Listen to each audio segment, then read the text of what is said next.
ॐ श्रीराम राम रामेति रमय रामं मनोरमे सहस्रनामं तत्तुल्यं रामनामं वरानने। ॐ आपदामपहर्तारं दातारं सर्वसम्पदां लोकाभिरामं श्रीरामं भूयो भूयो नमाम्यहम्। Namaskar. Today we read chapter 20 of the Ayodhya Kandam, which has 55 verses.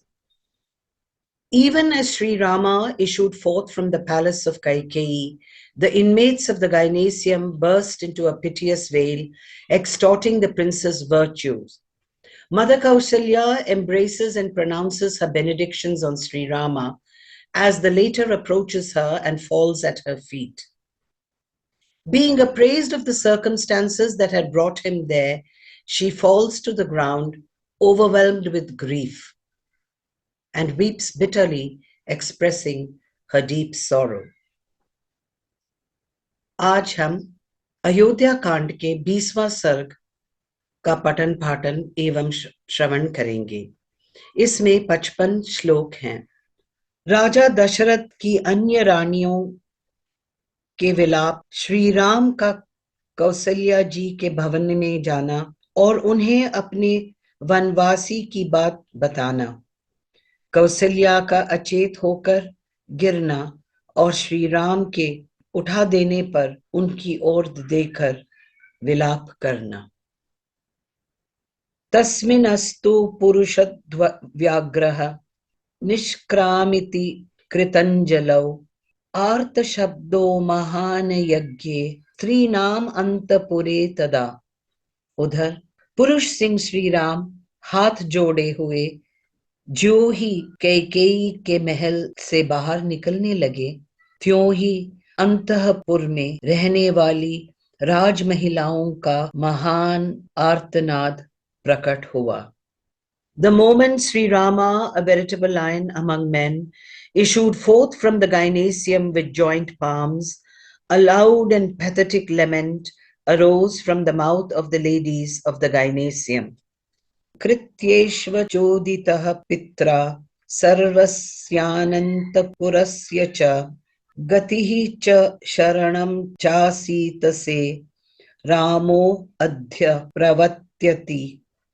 वे कह रही थी, हाय, जो पिता के आज्ञा न देने पर भी समस्त अंतःपुर के आवश्यक कार्यों में स्वतः संलग्न रहते हैं, जो हम लोगों के सहारे और रक्षक थे, वे श्री राम आज वन को चले जाएंगे। The same Sri Rama who used to attend to all the affairs of the gynaeceum, unenjoined by his father, and who was our resort and protector till now, will go into exile today. Kausalyayanam yatha yukto jananyam vartate sada tata eva vartate asmasu janma prabhrittihi raghavah। वे रघुनाथ जी जन्म से ही अपनी माता कौशल्या के प्रति सदा जैसे वर्ताव करते थे, वैसे ही हमारे साथ भी करते थे।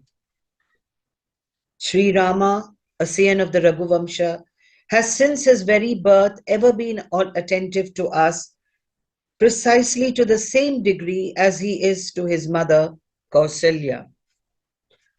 Na krutadhya अत्यभिशप्तो अपि क्रोधनीयानि वर्जयन् खुददान प्रसादयन् सर्वान् स हतो अद्य प्रवत्स्यति। जो कठोर बात कह देने पर भी कुपित नहीं होते थे, दूसरों के मन में क्रोध उत्पन्न करने वाली बातें नहीं करते थे, तथा जो सभी रूठे हुए व्यक्तियों को मना लिया करते थे, वे ही श्री राम आज यहां से वन को चले जाएंगे। He who did not feel angry, even though spoken harshly to, avoided words provoking anger in others, and appeased all who were angry with him, will go into exile from this place today. Abudit bharte no raja jivalokam charatyayam yo gatim sarvabhutanam परित्याजित राघवम। बड़े खेद की बात है कि हमारे महाराज की बुद्धि मारी गई है। ये इस समय संपूर्ण जीवन जगत का विनाश करने पर तुले हुए हैं। तभी तो समस्त प्राणियों के जीवनाधार श्री राम प्रतिज्ञा कर रहे हैं। Alas, this foolish king of ours who is foregoing Sri Rama, the support of all living beings, is bringing destruction to the entire living creation. Iti sarva mahishyasta vivasta iva dhenavaha patima chukrushu cha api swanam cha api chukrushaha। इस प्रकार समस्त रानियों ने अपने पति को कोसने लगी और बछड़ों से बिछड़ी हुई गौओं की तरह उच्च स्वरों क्रंदन करने लगी। In this way, all the queens not only decried their husbands, but also wailed loudly like cows bereft of their calves. Sahi cha antahapure घोरमार्त शब्दम महीपतिः पुत्र शोकाभिसंतप्तः श्रुत्वा व्यालियतासने। अंतःपुर का वह भयंकर आर्तनाद सुनकर महाराज दशरथ ने पुत्र शोक से संतप्त हो लज्जा के मारे बिछड़ौने में ही अपने को छिपा लिया। Hearing the frightful and piteous wail in the gynaeceum, the king, who was sore stricken with grief and over the impending separation from his eldest son, actually hid himself under the bed sheets in the couch for sheer shame and woe. Ramastu brishamayasto nihi swasannivam kunjaraha jagama sahito bhratra मातुरंतरपुरः वशी। इधर जितेंद्रिय श्री रामचंद्र जी स्वजनों के दुख से अधिक खिन्न होकर हाथी के समान लंबी सांस खींचते हुए भाई लक्ष्मण के साथ माता के अंतःपुर में गए। Deeply afflicted to find his near and dear ones plunged in grief, Sri Rama, who was noted for his self-control, proceeded for his part to his mother's apartment, along with his younger brother Lakshmana, drawing a deep, audible breath like an elephant. So, apyashyate purusham tatra vriddham param pujitam upavishtam grihadwari tishtata cha aparana bahuna। वहां उन्होंने उस घर के दरवाजे पर एक परम पूजित वृद्ध पुरुषों को बैठा हुआ देखा और दूसरे भी बहुत से मनुष्य वहां खड़े दिखाई दिए और दूसरे भी बहुत से मनुष्य वहां खड़े दिखाई दिए। He saw seated at the entrance of the section of the gynaeceum reserved for Kausalya the aged and most respected chief of porters and many other porters standing there. Drishtav eva tu tada ramam te sarvam samupastithaha jayena jayatam shreshtam vardayanti isma raghavam। वे सबके सब विजयी वीर राम श्रेष्ठ रघुनंदन श्री राम को देखते ही जय जयकार करते हुए उनकी सेवा में उपस्थित हुए और उन्हें बधाई देने लगे।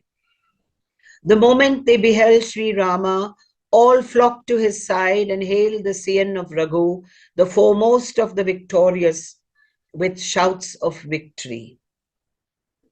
Pravishya pratama kakshayam द्वितीयायां ददर्श सः ब्राह्मणान् वेद संपन्नान् वृद्धान् राज्ञाभिषेक्षित कृतान्. पहली जोड़ी पार करके जब वे दूसरे में पहुंचे तब वहां उन्हें राजा के द्वारे सम्मानित बहुत से वेदज ब्राह्मण दिखाई दिए. Having passed through the first gate, he saw at the second elderly brahmanas well versed in the Vedas and highly respected by the emperor.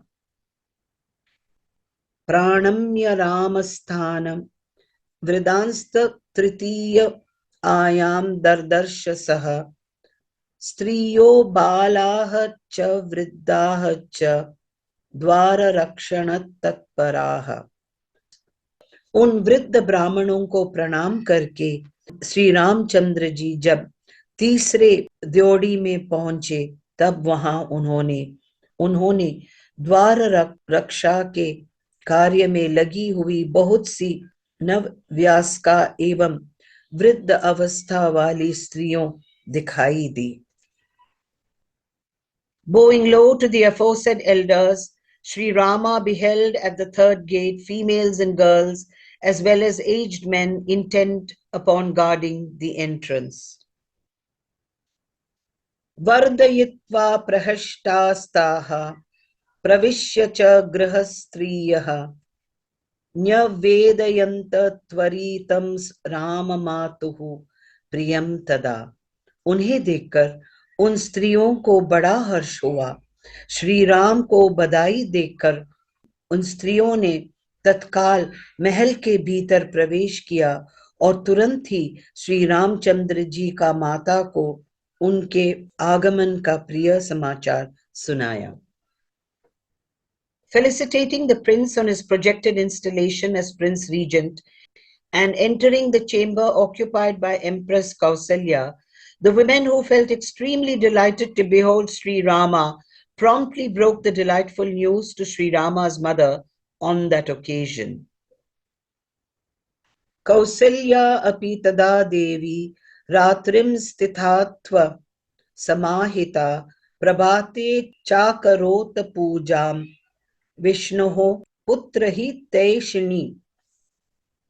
उस समय देवी कौशल्या पुत्र की मंगल कामनाएं में रात भर जागकर सवेरे एकाग्रचित हो भगवान विष्णु की पूजा कर रही थी. Having passed the night in religious observances, Queen Kausalya, for her part, had started offering worship to Lord Vishnu, seated in the orb of the sun, at daybreak, wishing well of her son. Sa Shoma Vasana Hrishta Nityam Vrata Parayayana Agrinim Juhotisma Tada Mantravat Krita Mangala. वे रेशमी वस्त्र पहनकर बड़ी प्रसन्नता के साथ निरंतर व्रत परायण होकर मंगल कृत्य पूजा करने के पश्चात मंत्रोच्चारण पूर्वक उस समय अग्नि में आहुति दे रही थी. Having performed some propitious rites, Kausalya, who was clad in silk and was ever given to sacred observances, was causing oblations to be poured by the priests into the sacred fire at that time with the chanting of sacred texts. Pravishyatu tada ramo maturantarpuram shubham dadarshamattaram tatra havayantim hutashanam. उसी समय श्री राम ने माता के शुभ अंतःपुर में प्रवेश करके वहां माता को देखा. वे अग्नि में हवन करा रही थी. Entering forthwith the beautiful chamber of Kausalya, his mother, Sri Rama actually saw there his mother causing oblations to be poured into the sacred fire. देवकार्य निमित्तं च तत्रा पश्यत समुद्यतं दध्यक्षत घृतं च एव मोदकान हविस्तथा. He also saw kept ready at hand for the worship of the gods their curds, unbroken grains of rice, and ghee, as well as balls of sweetmeats and oblations to be poured into the sacred fire. Lajana malyani shuk payasam krisaram tata samidhihi purna kumbah cha dadarsha raghunandana. SriRama, the delight of the Raghus, further beheld parched grains of paddy, white flours, milk boiled with rice and sugar, rice cooked with sesame seeds, sticks of sacrificial wood, and jars full of rice. Raghunandan ने देखा तो वहां देव कार्य के लिए बहुत सी सामग्री संग्रह करके रखी हुई है। दही, अक्षत, घी, मोदक, हविष्य, धानाकार लावा, सफेद माला, खीर, खिचड़ी, समीधा और भरे हुए कलश, ये सब वहां दृष्टगोचर हुए। ताम शौम संवीताम व्रत योगेन कर्षिताम तर्पयन्तीम ददर्शादि बर्द देवताम वरवर्णिनीम। उत्तम कांति वाले माता कौसल्या सफेद रंगीन रेशमी साड़ी पहने हुए थी।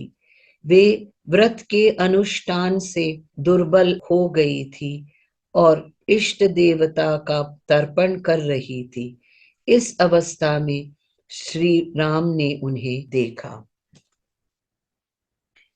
He saw the fair complexioned Kausalya, clad in white silk and emaciated through persevering in fasting and gratifying the deity with an offering of water. Sa chitarayatmajam drishtva matranandanam agatam abhichakram samhrishta kishoram vangava yatha. माता का आनंद बढ़ाने वाले प्रिय पुत्र को बहुत देर के बाद सामने उपस्थित देख कौसल्या देवी बड़े हर्ष में भरकर उसकी ओर चली, मानो कोई घोड़ी अपने बछड़े को देखकर बड़े हर्ष से उसके पास आई हो।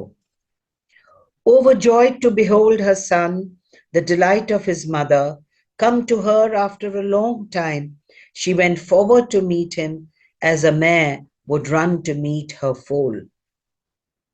Sa matarupa kramtam upasangrahya ragavaha sa matarupam upakramtam upasangrahyam ragavaha parishvaktah cha Brahu Bahubhayam Vagratacha Murdina.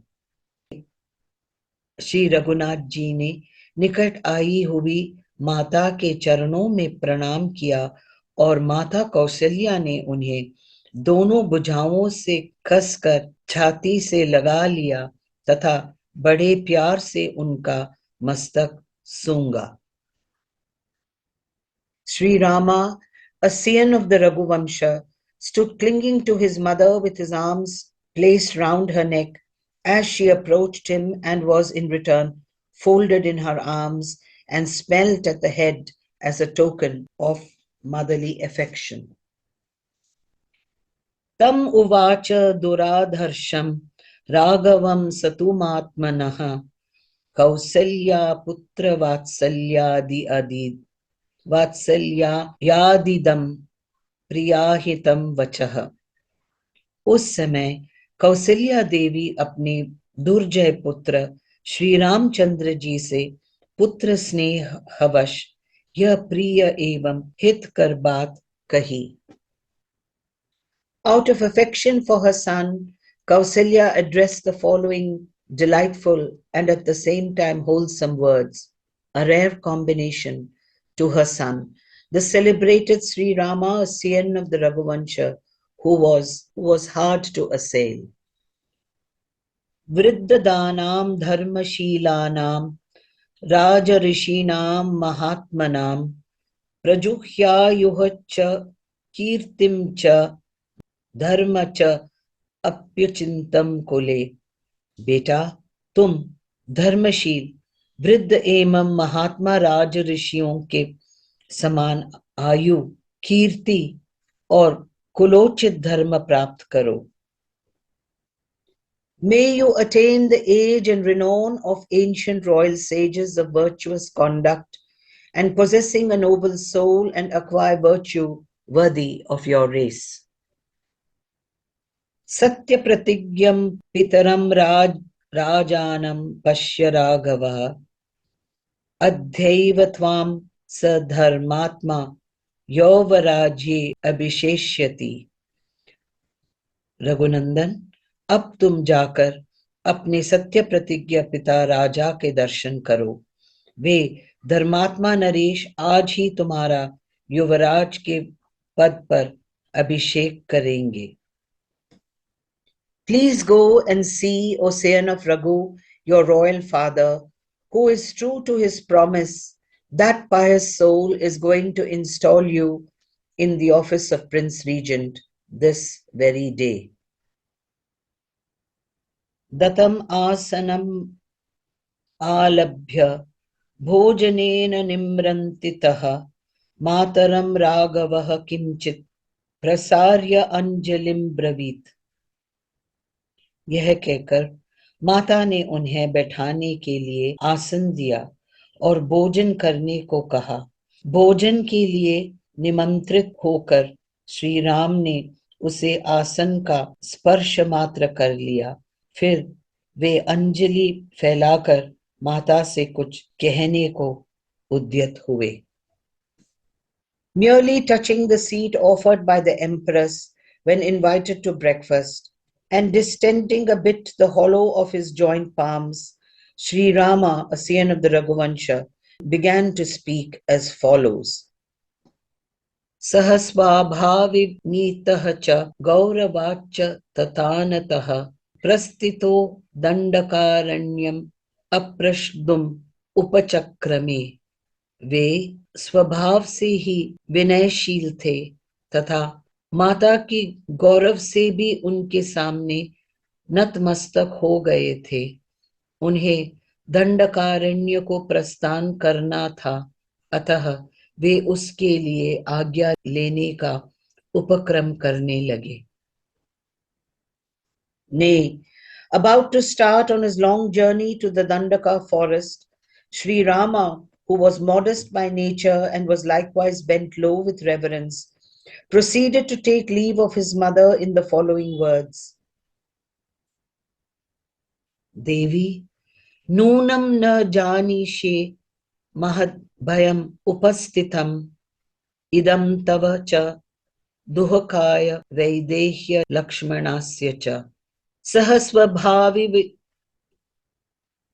उन्होंने कहा, देवी, निश्चय ही तुम्हें मालूम नहीं है, तुम्हारे ऊपर महान भय उपस्थित हो गया है।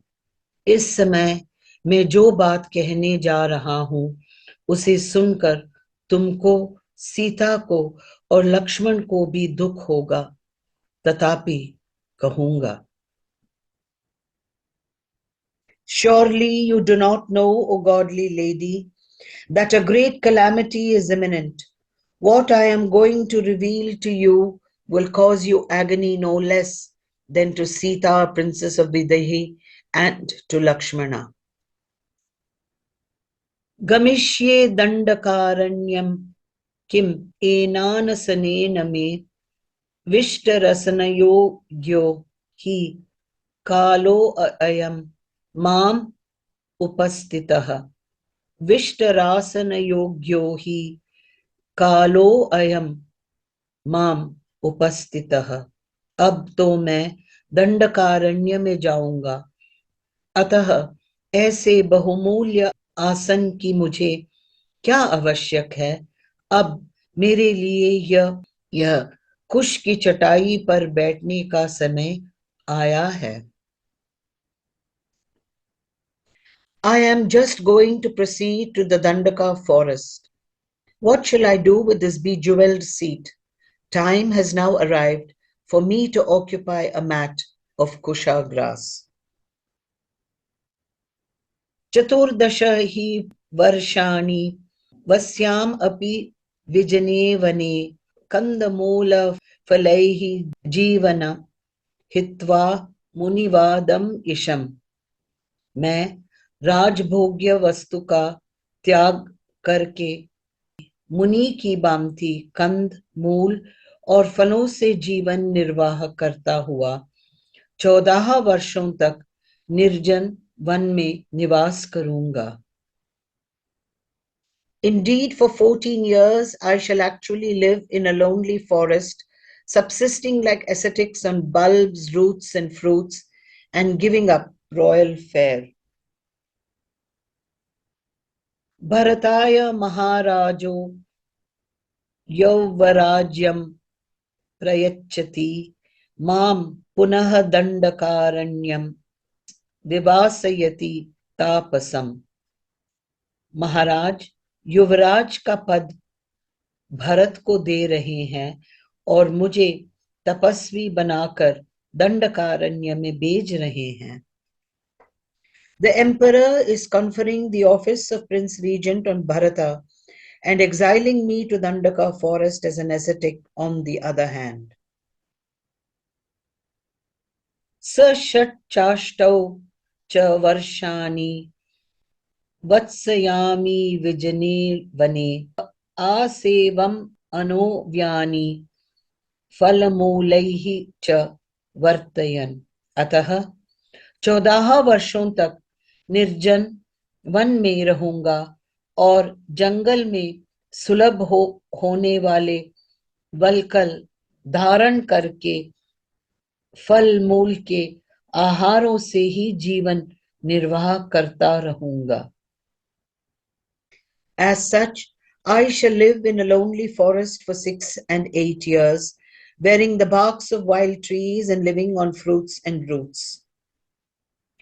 Sa nikrateva salasya yashtihi parishunavane papata sahasa devi देवत एव दिवश्चयुता. यह अप्रिय बात सुनकर वन में फर्श से कटी हुई शाल वृक्ष की शाखा के सामने कौसल्या देवी सहसा पृथ्वी पर गिर पड़ी, मानो स्वर्ग से कोई देवांगना भूतल पर आ गिरी हो. Hearing this unpalatable news, the said queen fell all at once to the ground like a bough of a fir tree in the forest, severed with an axe and lying unconscious, shone like a goddess fallen from heaven. Tama dukkho chintam drishtva patitam kadalim iva ramastu tata apyamasa मातरम गतचेतसम. जिन्होंने जीवन में कभी दुख नहीं देखा था, जो दुख भोगने की भोग्य थी ही नहीं, उन्हीं माता कौशल्या को कटी हुई कदली के भांति अचेत अवस्था में भूमि पर पड़ी देख श्री राम ने हाथ का सहारा देकर उठाया.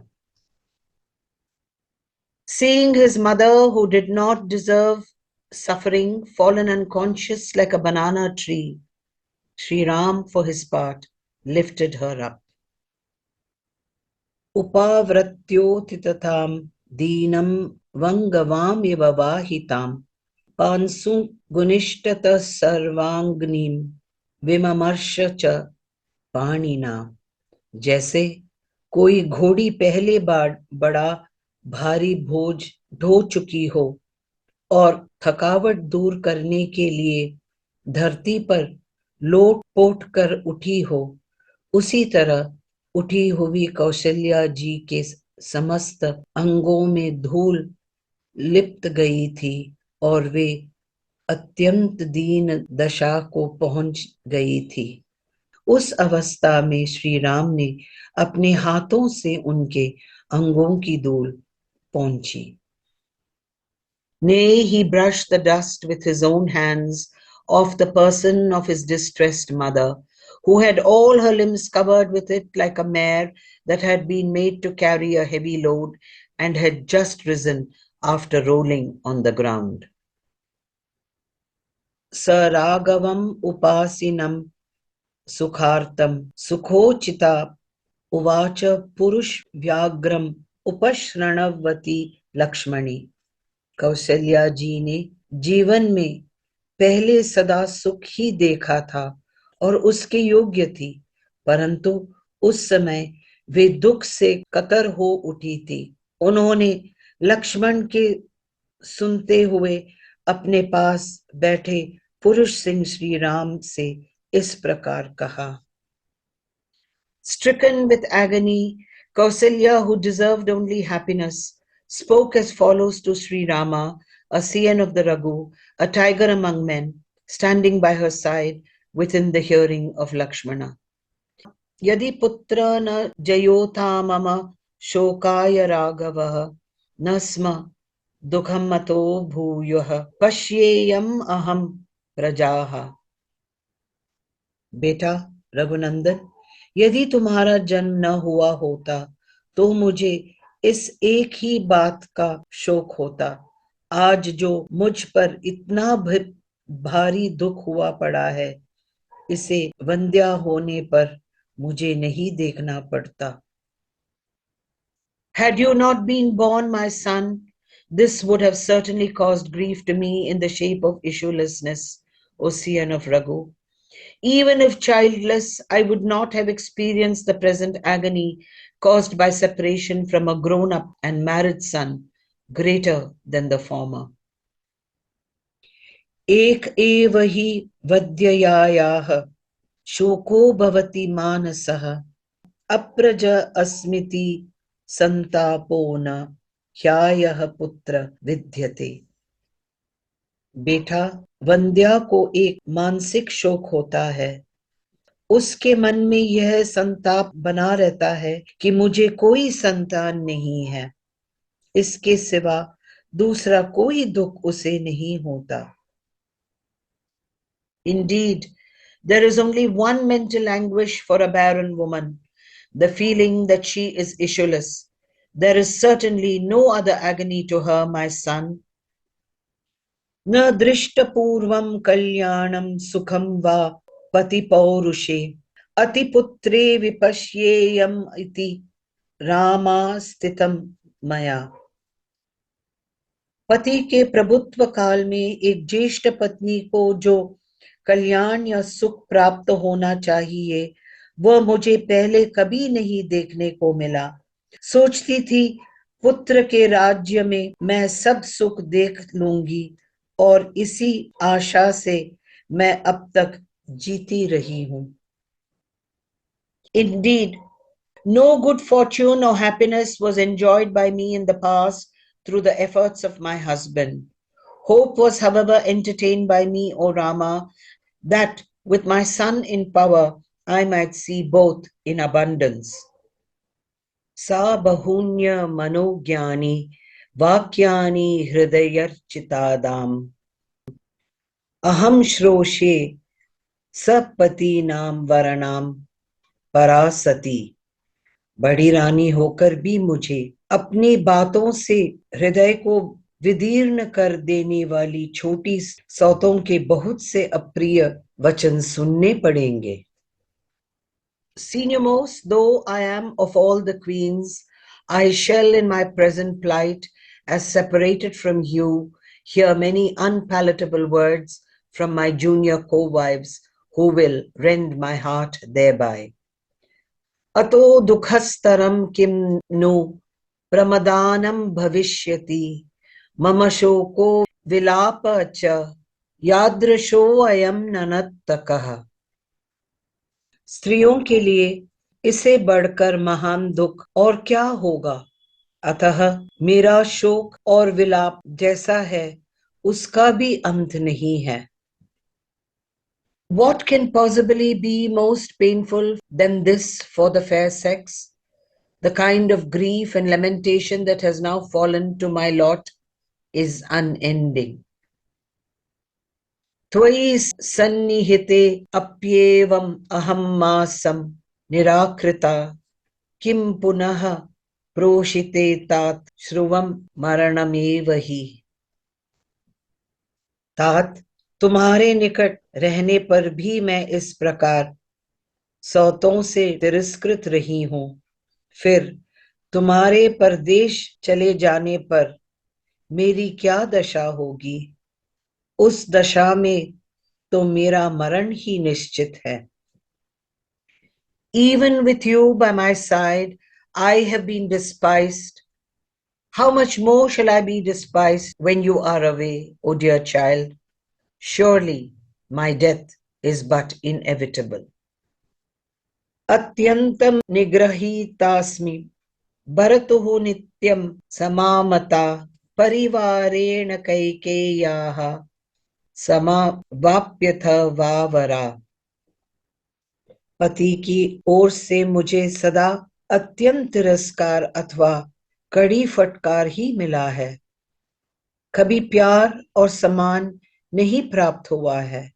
मैं कैकेयी के दासियों के बराबर अथवा उनसे भी गई बीती समझी जाती हूं.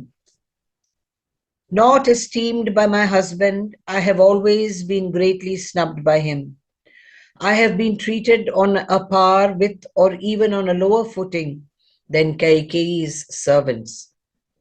Yo hi mam sevate kaschidapi vapyanu nuvartate Kaikeyaha putram anvikshaya sa jano na abhibhashate.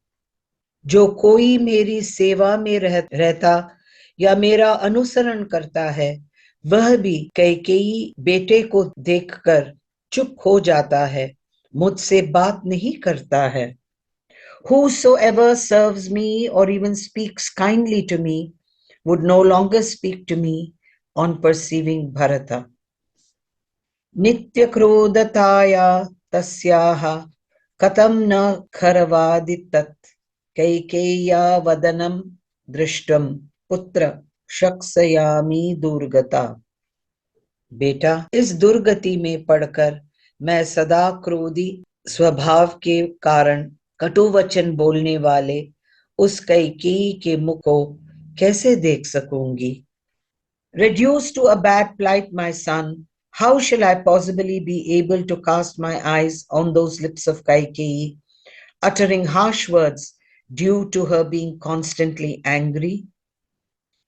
Dashasaptacha varshanin jatasya tava raghava atitani prakamkshaktayam maya dukha parishakyam. Raghunandan, तुम्हारे उपयन रूप द्वितीय जन्म लिए सहस्त्र वर्ष बीत गए, अर्थात तुम अब 27 वर्ष के हो गए हो. अब तक मैं यही आशा लगाए चली आ रही थी कि अब मेरा दुख दूर हो जाएगा. 10 and 7 years have been spent by me since you were born for a second time in the shape of an investiture with the sacred thread, keenly desiring the end of my woes, Ocean of Raghu.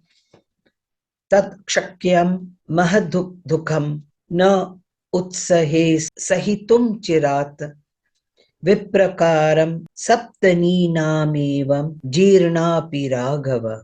Raghav, अब इस बुढ़ापे में इस तरह सौतों का तिरस्कार और उससे होने वाले महान अक्षय दुखों को मैं अधिक काल तक नहीं सह सकता.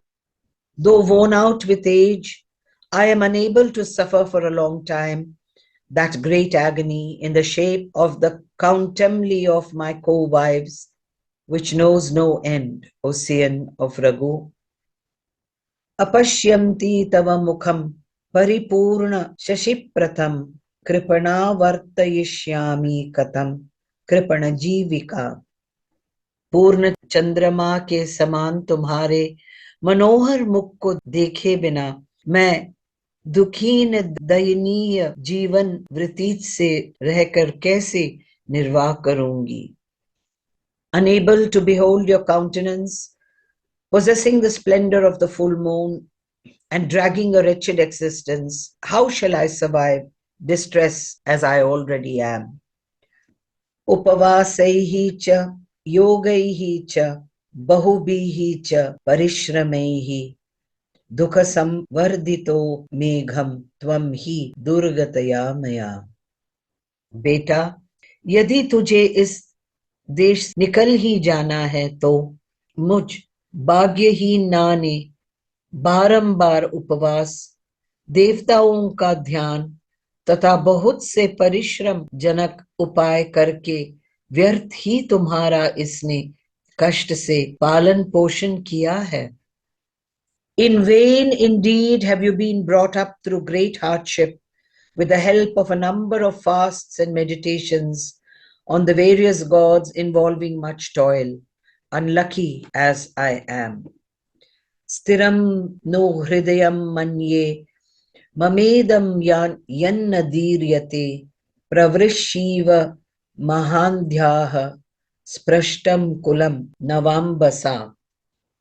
मैं समझती हूं कि निश्चय ही ये मेरा हृदय बड़ा कठोर है, जो तुम्हारे बिच्छों की बात सुनकर भी वर्षा काल के नूतन जल के प्रवाह से टकराए हुए महान दीख के कगार की भांति फट नहीं जाता है.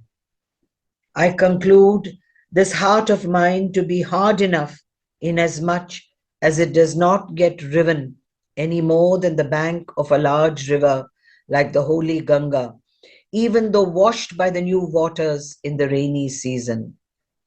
Mama eva nunam maranam na vidyate, na chavakasho asti yamakshaye mama, yadantako adhyaivana ma jihirshiti prasya simho rudati mrigim iva.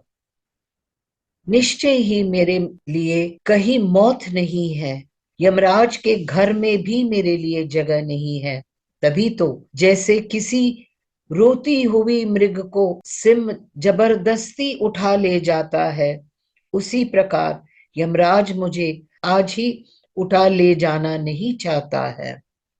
Surely there is no death for me, nor is there room for me in the abode of Yama, the god of punishment. As it is evident from the fact that death does not feel inclined to carry me away by force as a lion would carry away a wailing doe. Stiram hi noonam hridayam mama yasam na bhidyate yad bhuvi no vidiryate anena dukhena cha deham arpitam dhruvam kya kale maranam na vidyate. अवश्य ही मेरा कठोर हृदय लोहे का बना हुआ है, जो पृथ्वी पर पड़ने पर भी न तो फटता है और टुक टुक हो जाता है. इसी दुख से व्याप्त हुए इस शरीर के भी टुकड़े टुकड़े नहीं हो जाते हैं. निश्चय ही मृत्यु काल आए बिना किसी का मरण नहीं होता है. My hard heart is most certainly made of steel, inasmuch as it does not break under pressure of grief, nor is this body overcome with this anguish, torn into pieces even on falling to the ground. Undoubtedly, death does not come out of time. Idam tu dukha yadanartakani me vrattani danani cha sayammaschahi tapah cha taptam yadapatya kamya ya सुनिष्ट फलम बीजमिवोक्त मूर्षरे. सबसे अधिक दुख की बात तो यह है कि पुत्र के सुख के लिए मेरे द्वारा किए गए व्रत, दान और संयम सब व्यर्थ हो गए. मैंने संतान की हित कामना से जो तप किया है, वह भी उसर में बोए हुए बीज की भांति निष्फल हो गया. This is all the more painful that my sacred observances and gifts, as well as courses of self-discipline, are of no use, and the asceticism practiced with the intent to do good to my child has proven utterly unfruitious, like a seed sown in barren soil. यदि ह्याकाले मरणं यदुच्छाय लभते किंचित् गुरुदुः ककर्षितः गता अहं ध्यैवे परेत्त संसदं विनात्वया धेनुर इवात्मजनेन वै. यदि कोई मनुष्य भारी दुखों से पीड़ित हो, असमय में भी अपनी इच्छा को अनुसार मृत्यु सके, तो मैं तुम्हारे बिना अपने बछड़े से पिछड़ी हुई गाय की भांति आज ही यमराज की सभा में चली जाऊंगी. If anyone afflicted with great suffering could meet with death at one's sweet will, even before time, I would certainly, like a cow bereft of its calf, depart to the court of Yama in your absence this very day. अथापि किम जीवितम अद्य मे वृदा त्वया विना निभानन प्रभ अनुव्रजिष्यामि वनम त्वयैव गौः सुदर्बला वत्सम इवाभिकाक्षया. चंद्रमा के समान मनोहर मुख कांति वाले श्री राम, यदि मेरी मृत्यु नहीं होती है तो तुम्हारे बिना यहाँ व्यर्थ कुत्सित जीवन क्यों बिताऊं. बेटा, जैसे गौ दुर्बल होने पर भी अपने बछड़े के लोभ से उसके पीछे पीछे चली जाती है, उसी प्रकार मैं भी तुम्हारे साथ ही वन को चली जाऊंगी. Even if there is no death, life without you is of no consequence and therefore useless.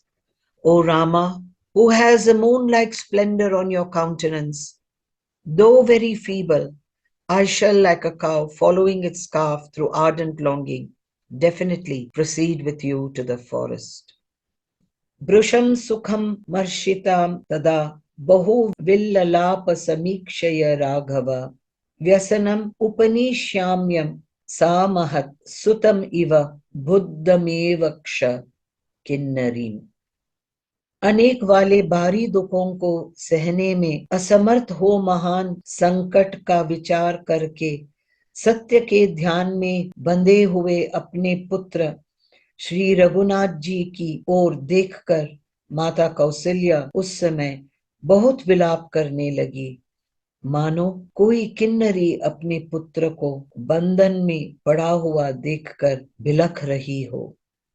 Pondering over the terrible calamity that was going to befall her as a result of her son's exile, and perceiving SriRama, a scion of the Raghuvamsha, bound by a sense of duty to his father, Kausalya, who was unable to bear the intense suffering, wailed a lot, even as a Kinnara woman would on finding her son made captive. Ityarshe Srimad Narayane Valmiki आदि काव्य अयोध्या कांडे विंशः सर्गः. इस प्रकार श्री वाल्मीकि निर्मित अर्ष रामायण आदि काव्य के अयोध्या कांड में 20वां सर्ग पूरा हुआ. Thus ends Canto 20 in the Ayodhya Kandam of the glorious Ramayana of Valmiki, the work of a rishi and the oldest epic. ॐ श्रीराम राम रामेति रमय रामं मनोरमे सहस्रनामं तत्तुल्यं रामनामं वरानने. ॐ आपदामपहर्तारं दातारं सर्वसंपदां लोकाभिरामं श्रीरामं भूयो भूयो नमाम्यहम्. धन्यवाद.